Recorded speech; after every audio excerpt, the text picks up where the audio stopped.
Tonight, we focus on a question that has quietly grown louder across the United Kingdom. Is the leadership of Britain's Labour Party under Keir Starmer nearing a breaking point?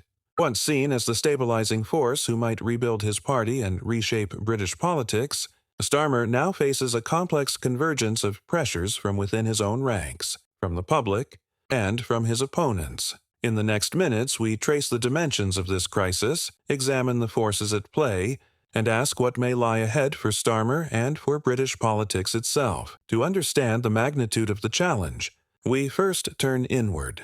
Labour has always been a coalition of competing interest groups: moderates, social democrats, trade unionists, and activists. Keir Starmer's leadership from the outset positioned itself as pragmatic, centrist, and stabilizing. But in recent months, the once united front has shown visible signs of strain.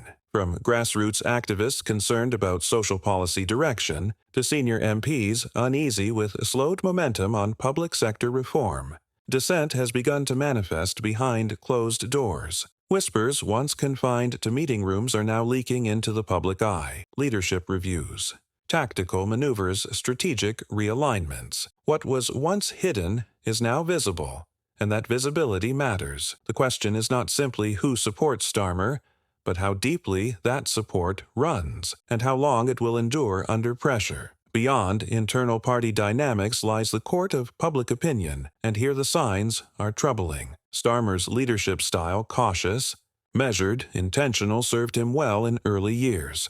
But in an age of speed, visibility, and constant valuation, that same style can appear hesitation. Traditional media outlets, political commentators, and social media platforms have seized on what they see as inconsistencies, delayed messaging, and gaps between promise and performance. Polling data suggests that while Labour retains a core base of support, the wider electorate, particularly swing voters in urban battlegrounds, are asking harder questions. Can Starmer deliver on the twin pillars of economic stability and social renewal?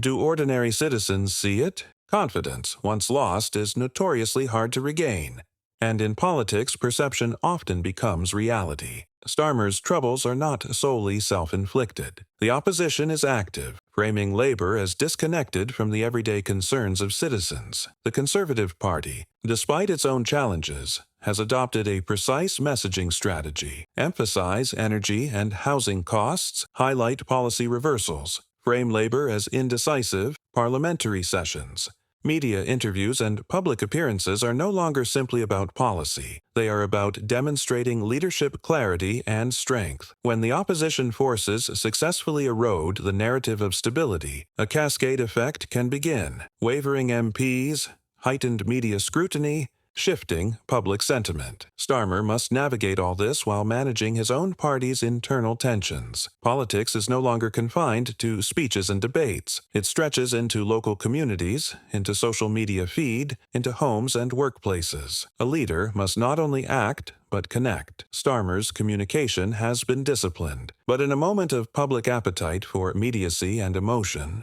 it may appear too restrained. Local protests, community campaigns, and grassroots actions are increasingly showing a disconnect between leadership messaging and lived experience. For Starmer, the challenge is greater than policy. It's authenticity, resonance, and visibility. He must bridge the divide between Westminster and the streets, or risk the gap widening irreversibly. Beyond party politics and public image lies the economic and global context framing everything. Britain faces inflationary pressures, rising energy costs, Brexit-related uncertainties, and geopolitical headwinds. For any leader, economic performance is inseparable from political survival. Analysts argue that policy missteps or perceived delays can carry disproportionately large penalties. Starmer's detractors argue Labour's economic messaging lacks the urgency required. Supporters argue that measured, evidence-based responses are essential for long-term stability. There is no easy path.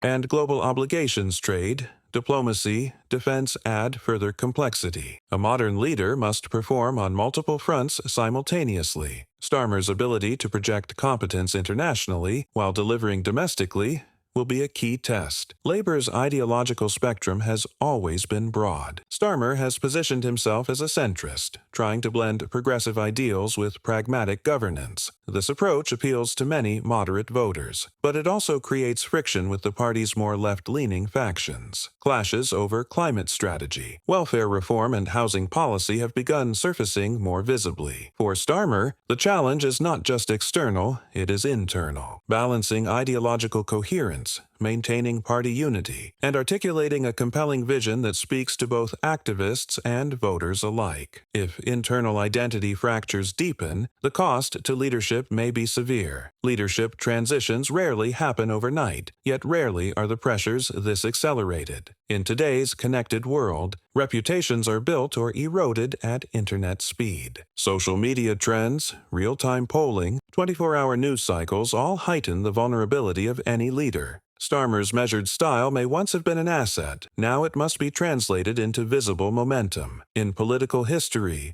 many leaders were undone not by major crises but by the accumulation of small errors, loss of narrative control, or internal morale collapse. Monitoring that dynamic is critical because once momentum turns, it often turns quickly. Within the Labour Party, signs suggest the possibility of a leadership review. Leaked messaging, quiet meetings of senior figures, and informal polling all suggest concerns are real. Leadership security is as much about perception among colleagues as it is about public favor. If MPs believe a leader cannot win or deliver, they may begin to act accordingly. For Starmer, the risk is self-reinforcing. Increased internal pressure weakens public standing, which further amplifies internal doubt. The stakes extend beyond one individual. They reach into the future of the Labour Party and the political direction of the UK. If Starmer were to be replaced mid-term, it signals instability. If he persists without addressing the underlying issues, the party risks being defined by perception rather than policy. For the public, the message is clear. Leadership must deliver, communicate, and respond. For the party, unity must accompany vision. The coming months may determine not just who leads Labour, but who leads Britain. In politics, timing matters. Momentum matters. Narrative matters. Keir Starmer's leadership now stands at a crossroads framed by internal dissent, public skepticism, and opposition pressure. Whether he can regain narrative control, reconnect with voters, and unite his party remains to be seen. But one thing is certain, this is a moment of consequence for British politics. From Westminster, reporting on the challenge, the story, and the stakes.